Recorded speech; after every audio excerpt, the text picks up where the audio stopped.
My dad slammed his fist on the table and yelled, "You'd be homeless without us," after I asked my brother to stop stealing my stuff, so I moved out. A few months later, they called me in panic when, before I get to that night, before everything boiled over and fell apart, I should probably start at the beginning.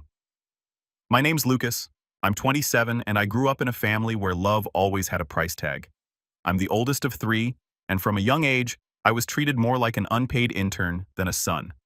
My parents, especially my dad, believed that respect was earned, but obedience was demanded. And if you were the oldest, well then your obedience had interest on top. You were expected to set the example, keep the peace, hold things together, even when nobody else lifted a finger.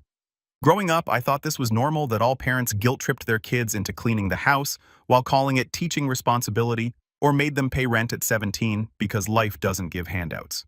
We weren't poor, far from it. My dad worked in construction management and my mom had a remote admin job for a legal, had a decent backyard, and always had enough for birthday parties, new clothes, and dinners out.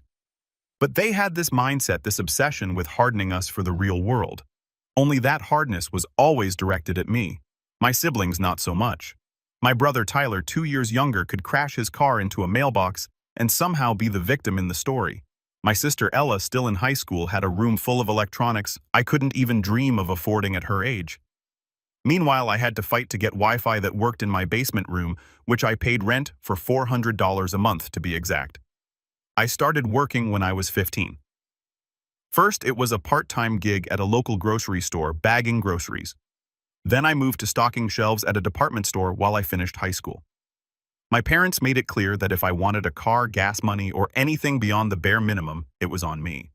When I got my license, I used my savings to buy a rusted-out 2002 Toyota Corolla. My dad smirked and said, "Looks like you're finally learning how the real world works." I thought he was proud of me, but in hindsight, I think he just liked the idea of me struggling.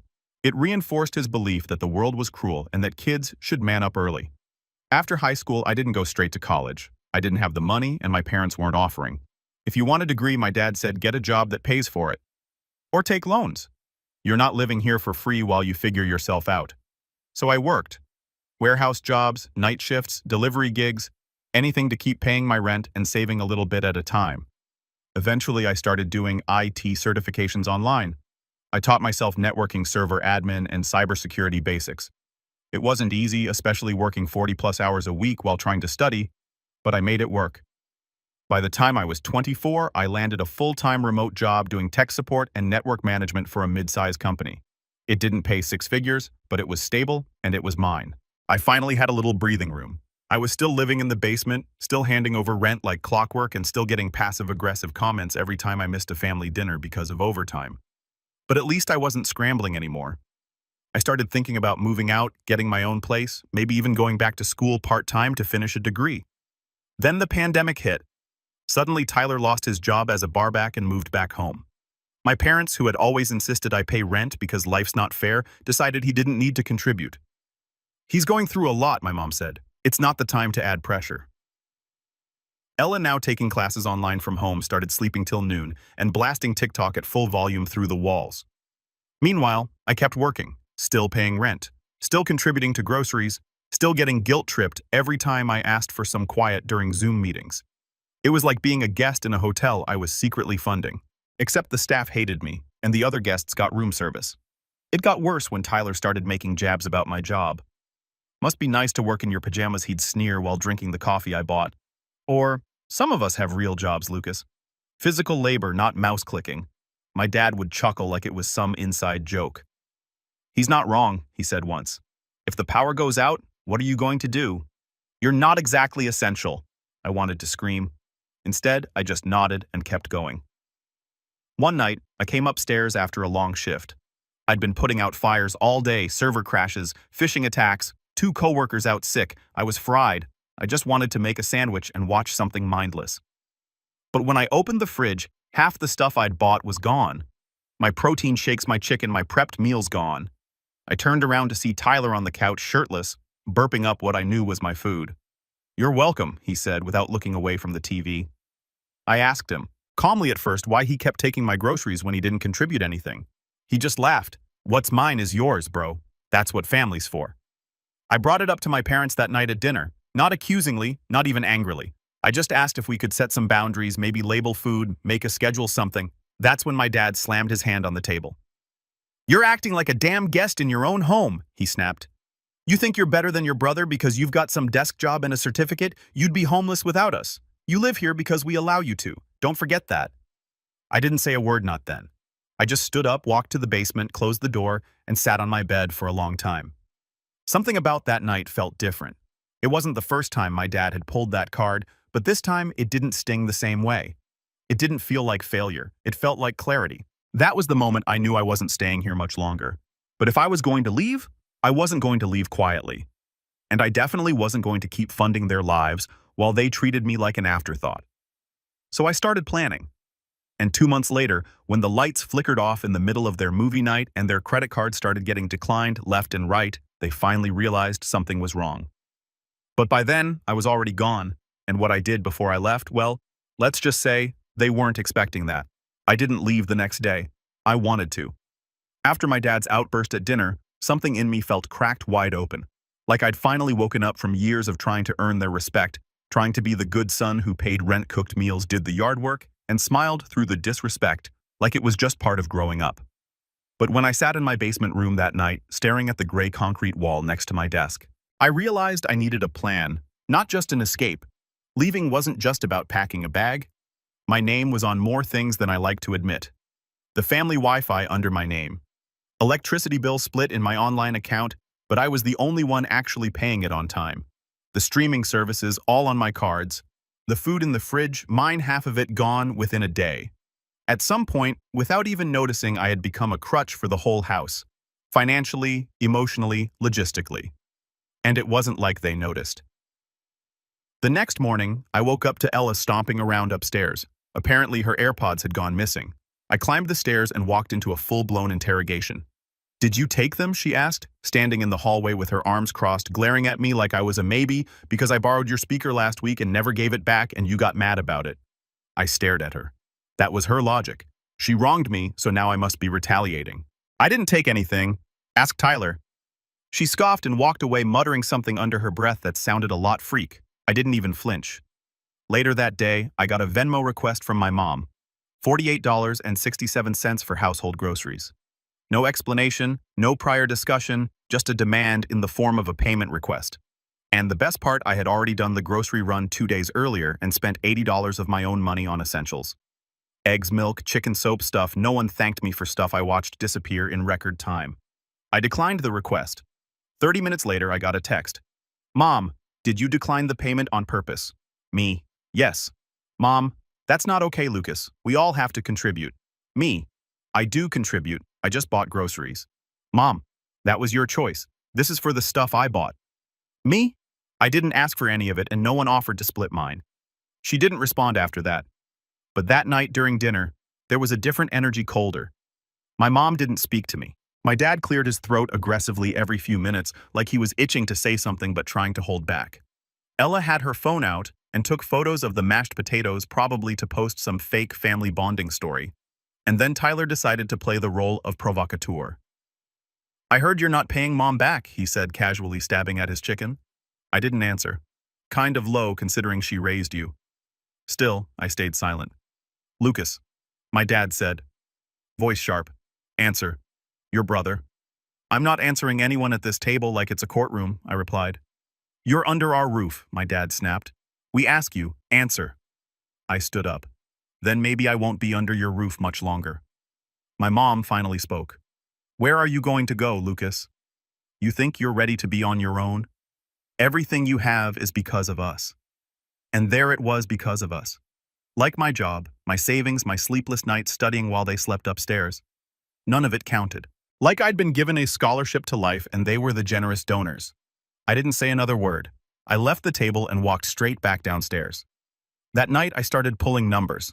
I looked at my bank account, calculated what it would take to get a small apartment, started browsing listings for studio rentals on the other side of town. I called a couple of friends quietly, cautiously, just to ask about their buildings, about availability. I created a checklist: transfer, Wi-Fi, remove, auto pays, separate my cards from the bills.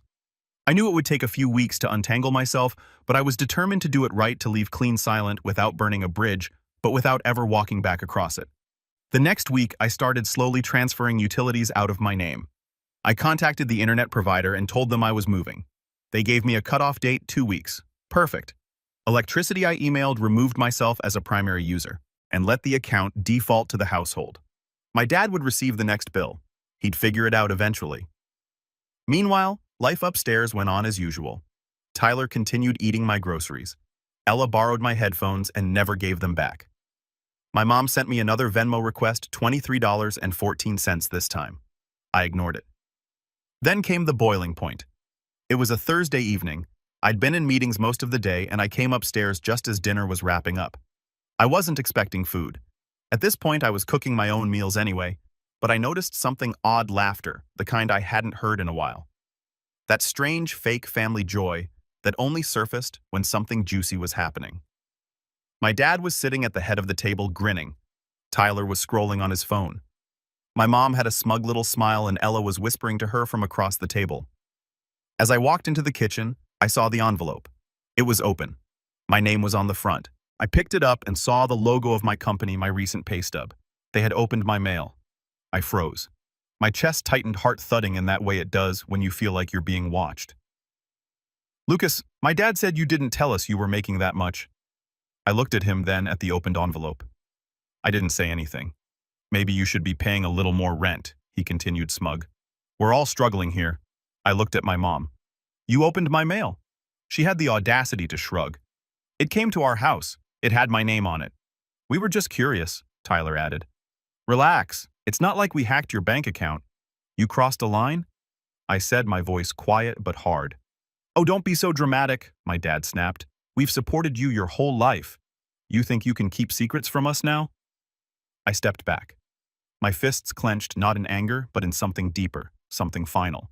There was no coming back from this. They had invaded my privacy, laughed at my success, and now they were using it as ammunition against me. That's when the idea finally solidified in my mind, not just to leave, but to really leave, to take everything I'd given them and pull it back like a tablecloth from under their feet. I didn't raise my voice. I didn't argue. I just nodded and I said, "Okay." They all looked at me confused. "What does that mean?" my mom asked. "It means, you're right," I said, stepping away.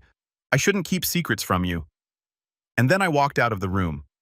But what I didn't say was that I had already found a place, that I had already signed a lease, that in 3 days I was moving out and taking every single thing I had paid for with me. And when the bills started bouncing and the fridge was empty and their Amazon Prime stopped working, they'd realize exactly what I meant. But I wasn't done yet, because there was one more thing I was going to do before I left, something they would never see coming. I didn't sleep that night, not really. I lay in bed, fully clothed, staring at the ceiling with the dull hum of the server fan beside my desk keeping me company. My mind replayed everything: my dad's smirk, Tyler's laugh, my open mail lying on the counter like it belonged to everyone but me. There was this heaviness in my chest, the kind that didn't come from sadness exactly, but from exhaustion. Years of trying to keep the peace, trying to be the strong one, the provider, the fixer. All of it had chipped away at me until there was barely anything left to give. And now they wanted more. 3 days. That was all I had to get everything ready. I'd already signed the lease on a small one-bedroom apartment on the edge of town. Nothing fancy, second-floor, older building, the kind of place you wouldn't look twice at from the street, but it was clean, quiet, and most importantly, mine. No basement, no passive-aggressive sighs through the ceiling, no family meetings disguised as interventions. Just a space where my things stayed, where I left them, and my paychecks belonged to me. But I couldn't just walk out the front door. That would be too easy. I had to move quietly, methodically. If they sensed something was coming, they'd try to sabotage it. Maybe not directly, but in those subtle little ways they'd perfected over the years. "Lucas, we need your help with this bill. Lucas, can you drive Ella to school?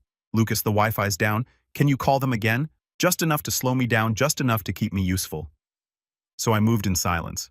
On Friday, I scheduled the Wi-Fi to shut off Monday morning. Canceled the streaming services that I paid for: Netflix, Hulu, Disney+, all of it. They were all linked to my email. They wouldn't even know why they were gone until the "Who's Watching" screen failed to load. I stopped the autopay on the electricity and gas. I switched my Amazon account to a pickup locker near my new apartment. I even swapped the billing address on my debit card. No more shared mailboxes. Saturday, I packed slowly, a little at a time, a few books here, my hard drives there. I boxed up my monitor and left my backup one hooked up so it wouldn't look suspicious. Every time I brought a load out to my car, I'd park a block away just in case someone peeked out the window. I felt like I was sneaking out of a place I was never supposed to escape from. And then Sunday came. I left early before anyone was up, took the final load: clothes, towel, kitchen supplies. The last thing I grabbed was a photo frame off my desk. It was a picture of me from graduation, cap, crooked smile, uncertain. My parents stood behind me in that photo, arms on my shoulders. Back then I thought that meant support. Now I saw it differently, like they were holding me down.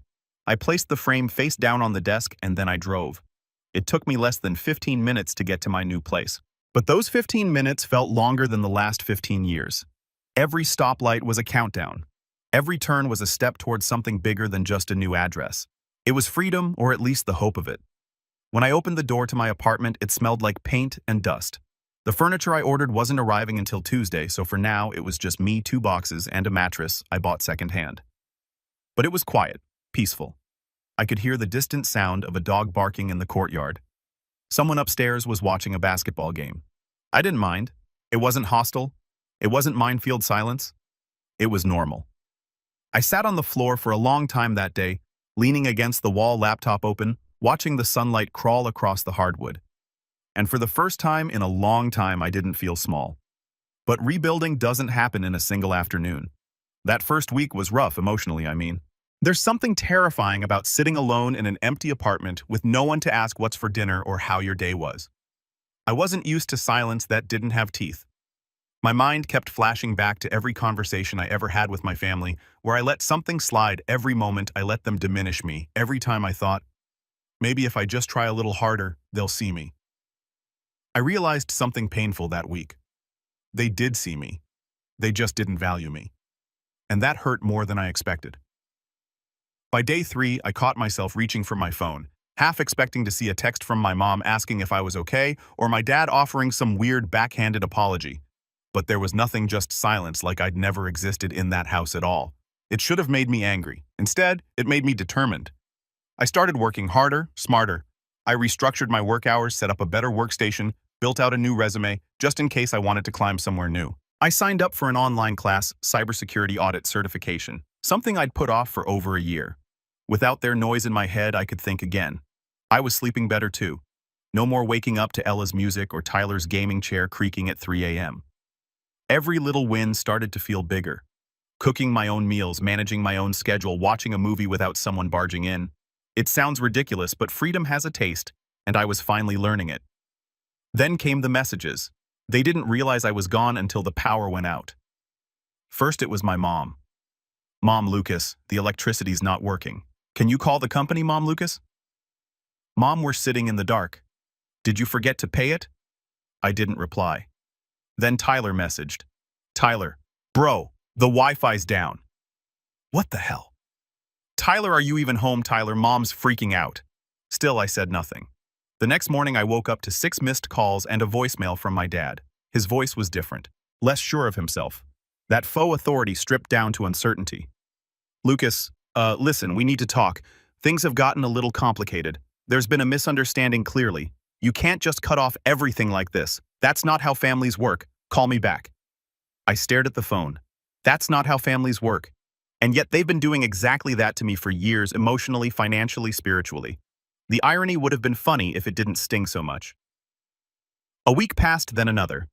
I stopped checking their messages, focused on my classes, improved my work metrics. My manager actually noticed and gave me a bonus, said he liked the new energy I brought to the team. I smiled and said, thank you. But inside I knew the truth. I wasn't just working better, I was living better. Every day I grew a little more distant from the version of myself that used to live in that basement. That version who kept asking, why can't they love me the way I love them? The version who made himself smaller to keep the peace. The version who paid rent just to avoid being called ungrateful. He was gone now, and in his place was someone new.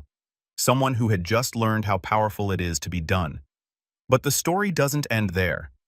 Because just when I thought I could finally move on, something happened. Something I didn't expect. Something that made me realize this wasn't just about leaving anymore.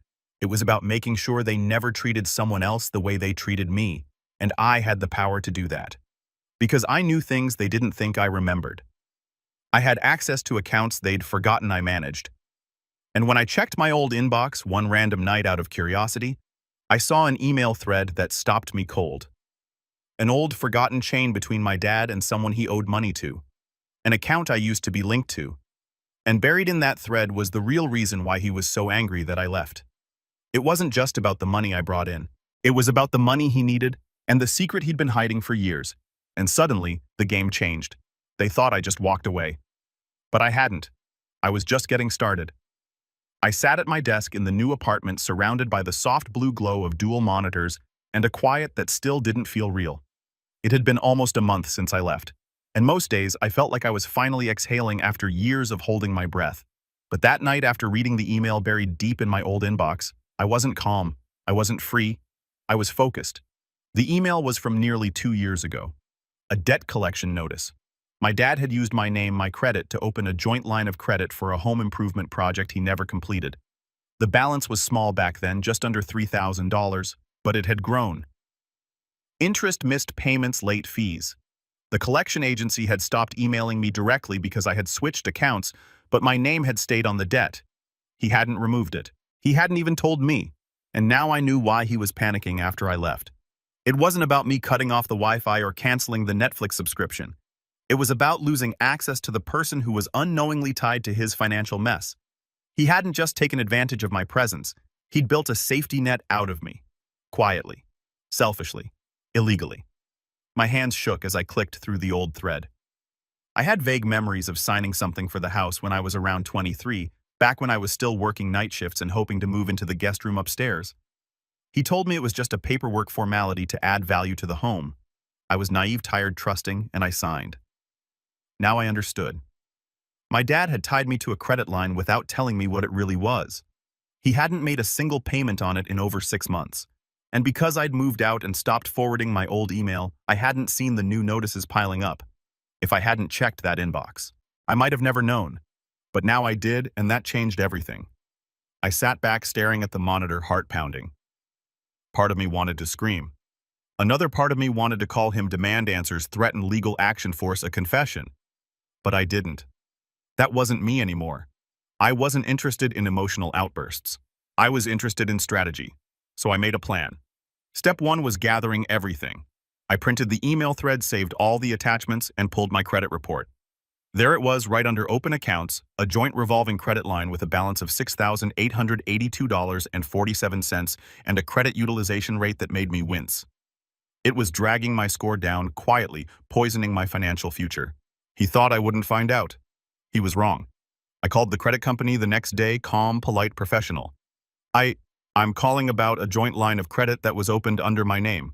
I need to request documentation and formally dispute the account.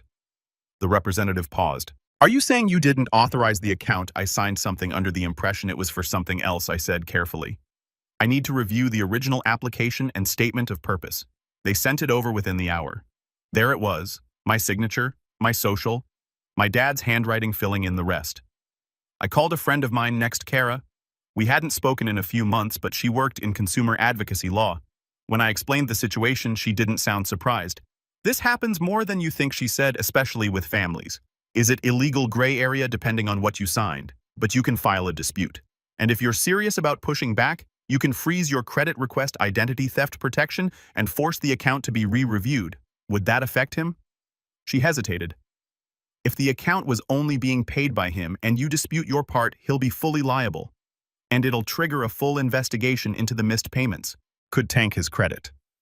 I nodded slowly. Good. Kara paused. Lucas, is this revenge? I smiled faintly. No, this is step 1. She laughed softly. You always were the quiet type. Not anymore. I spent the next week compiling documents. Copies of every utility bill I'd paid for while living at home. Screenshots of every Venmo transfer to my mom. Text threads, emails. I created a timeline, a paper trail that showed exactly how much I'd been contributing over the years, how deep my involvement ran, and how little appreciation I got in return. This wasn't just a petty tally sheet. It was proof of exploitation, of dependence, of intent. I wasn't going to sue them, not yet. That wasn't the point. But I wanted leverage. Real leverage. Because while I could live with the way they treated me emotionally, I couldn't accept that they were sabotaging my credit and future behind my back. That crossed a line even they couldn't gaslight away. The next step was subtler. My mom still had me on her emergency contact list. For her job, for Ella's school, even for the shared online calendar she used for family events. I started backing away from each of those, quietly. I removed myself from every system I could think of, her workplace. I emailed HR and rescinded my contact permission. Ella's school. I logged into the portal and deleted my access. Calendar. Locked. Then came Tyler. He hadn't paid taxes in 2 years, and I knew because I'd helped him file the year before last. He kept asking me to look over his stuff whenever April came around, but he never followed through. Now I logged into the software we used, still under my email, and saw a draft return just sitting there untouched. No income reported. And I knew something he didn't. If you let a year go unfiled, and you then file a return that shows undeclared income, the IRS notices. Fast. So I submitted a quiet, anonymous tip through their reporting site. I wasn't trying to ruin his life. I was just cutting the cord. Then came Ella. She was too young to do anything damaging, but I knew she was using my old Spotify account still logged in on her iPad. So I changed the password. Same with the Disney Plus account she used to stream her favorite shows. Logged everyone out, changed the email, set up two-factor. She texted me the next day. Ella, did you log me out of Spotify? I ignored it. Ella, that's messed up. I ignored that too. 2 hours later, I got a message from my mom. Mom, what's going on with the accounts? I replied once. Me, I'm moving on. No response after that. Then finally came the confrontation. I got home late one Friday night from a grocery run. My apartment building is small, only 8 units, and there's no buzzing system. Just a locked main door with old mailboxes stacked beside it. I was juggling bags when I saw a car pull up. Silver Honda. Familiar. My dad. He got out like he owned the place, eyes scanning until he spotted me. Lucas, he called. We need to talk. I didn't move. Just looked at him. He stepped closer. We made mistakes. Okay, I get it. You're upset. But this disappearing act, this silent treatment isn't fair. You don't get to abandon your family just because you had a bad week. I set the groceries down on the stoop. I didn't abandon anyone, I said quietly. I left a toxic situation. You left responsibilities, he shot back. You left things unfinished. No, I said. You left things unfinished when you used my name to open a credit line and never told me. When you let me pay your bills and never offered thanks. When you opened my mail and laughed at my income like it was yours. His jaw tightened. We're your family and you treated me like a tool. He scoffed. You think you're the victim? You wouldn't have gotten half of what you have if it wasn't for us. No, I said, stepping past him. You wouldn't have survived the last 3 years if it wasn't for me. I didn't raise my voice. I didn't curse. I didn't even slam the door. But I could tell I hit him where it hurt. Because for the first time in my life, my dad looked speechless. And that was when I knew he wasn't in control anymore. I was. And I wasn't done yet. Because the final step of my plan was going to hit them where it really mattered. Not emotionally, not digitally, but legally. And I had just the thing in motion. I didn't slam the door. I didn't need to. I let it close behind me with the same calm finality I'd learned to carry in every interaction since I left that house. My dad stood outside the building, staring at the locked door like he couldn't quite believe it. Like the same son who used to take his lectures in silence and fix the Wi-Fi at midnight had just told him plainly to leave. And I had. The next morning, I brewed coffee in peace and sat at my desk with my laptop, the sunlight soft against my windowsill, and opened the final piece of the plan, the credit dispute form. I had already submitted my initial complaint and documentation weeks ago. But this was the final step. The fraudulent activity box, the sworn statement, the supporting evidence that my name was used without proper consent, that I had been misled under the guise of trust and family. It wasn't just about my credit score anymore. It was about making sure they couldn't do it again. I submitted it and sat back. Done. 2 weeks later, I got the email. The account had been flagged, my name removed, and all negative impact on my credit reversed. The balance reassigned solely to the other party on the account, my dad. He got the notice a few days later. I didn't hear about it directly, of course. But Kara texted me. Kara, did you just make someone cry at the bank? Me, possibly. Apparently, he tried to take out a small loan. Probably to cover some other overdue bill. Denied. Not just because of the missed payments, but because now the full weight of the debt was on him. No shared liability. No fallback plan. He was furious. And powerless. Because this time, I wasn't there to fix it. And I wasn't done. I filed an identity protection affidavit with the IRS, flagged my name to prevent further unauthorized filings, and requested a review of any recent tax submissions tied to my Social Security number. I knew Tyler hadn't filed properly in years, and if he ever tried using my info again to access old documents or refund estimates, he'd hit a wall. Ella's school eventually called to verify the emergency contacts list. I told them to remove me permanently. "I'm not available," I said as politely as I could. If her legal guardians need support, they'll have to handle it themselves. It was the first time I said those words out loud. Legal guardians? Not my parents, not my family, just people I used to live with. The fallout came slowly after that. First, I got a series of desperate texts from my mom, long ones, emotional ones, some guilt-tripping, some just confused. "Mom, I don't understand what we did to deserve this. You were always so responsible, so kind. Now you've just disappeared. Mom, we're your parents. Doesn't that mean anything anymore? Mom, we're struggling here. Tyler hasn't found work. Ella's grades are slipping. Your father is under so much pressure. Please just talk to us." I didn't reply, because I had talked. I tried for years. They just hadn't listened. The silence was the answer now. Eventually, the tone of the messages changed. "Mom, we need your help, just for a little while. You're doing well. We can tell. It's selfish to hoard success while your family suffers. Mom, don't think we won't tell people what you did. You left us in the dark, Lucas. People are asking questions. Don't make us say things we can't take back." Oh, there it was. Manipulation right on schedule. Still, I said nothing. But I did one last thing. A few months prior, I had created a shared drive when I was still handling a lot of the family's tech stuff. Photos, tax files, scanned documents, receipts. It had grown into a kind of digital junk drawer that no one maintained, but everyone relied on. I logged in one final time and wiped everything except one folder. I titled it Contributions. Inside it, I uploaded PDFs of every grocery receipt I ever paid for, every rent payment transfer, screenshots of me fixing bills, screenshots of Ella's old homework I stayed up helping her with when my parents were out, every job I helped Tyler apply to, even a screen-recorded scroll through the email thread showing my dad opening that credit line with my name on it. I included a note. "This is what I did for you, not because you deserved it, but because I thought for a long time that love was earned through sacrifice. I don't think that anymore. I hope one day you understand what that means." Then I removed myself as a collaborator. I changed my number shortly after that. A few more weeks passed and the silence stretched. I rebuilt in peace. My apartment slowly filled with furniture that didn't feel borrowed or temporary. A real bed frame, a dining table, a bookshelf filled with more than just tech manuals. I started hosting casual Friday movie nights with a couple of friends. I didn't have to ask permission. No one asked me to mute the volume or run errands first. I lived fully and quietly for the first time in my adult life. One night I got a call from Kara. "Thought you should know," she said, voice laced with amusement. "Your dad filed a complaint, claimed you misled the credit agency." I laughed softly. Of course he did. "What happened?" "They investigated and found no evidence of fraud. Your statement held. The documents were clear." "Let me guess," I said. "He didn't read the fine print." "Nope. And now he's officially blacklisted from applying for any new joint accounts with your info attached. Permanently." I thanked her and hung up. That was the moment I knew it was over.